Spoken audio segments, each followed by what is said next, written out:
гледам разбивката на оценките. Израел с изключително ниска оценка за изпълнение след допуснатите грешки, но въпреки това с значително по-висока за трудност с тяло. Така че успяли са там да компенсират.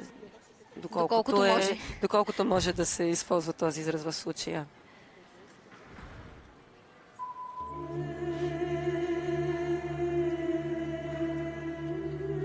Последна позиция за ансамбъла на Турция след вчерашното фиаско, можем да кажем, което претърпяха стопките. Да видим днес каква кондиция са и ще могат ли да изиграят по-добре смесеното съчетание, което до момента създава проблеми на отборите.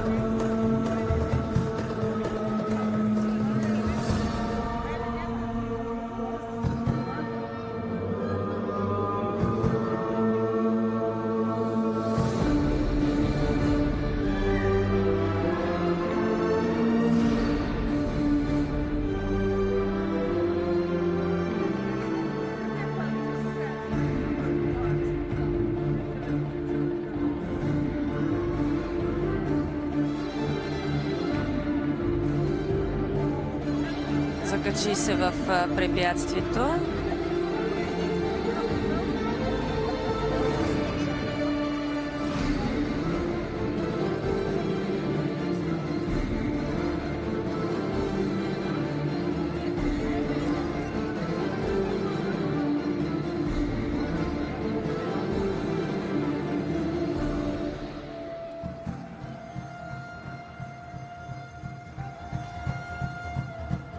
Тук отново разглабяне на бухалка в размяната.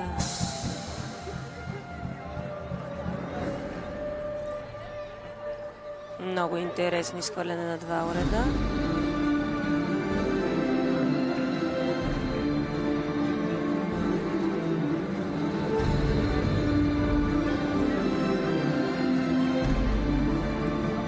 Амбициозни размени до момента с сериозни критерии при бухалките.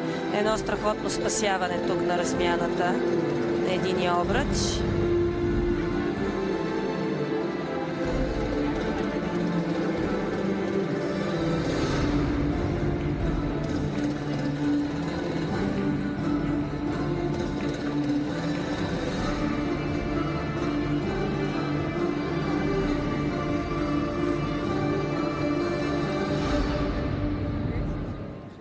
Ами мога да кажа, че те по-трудните елементи си ги направиха.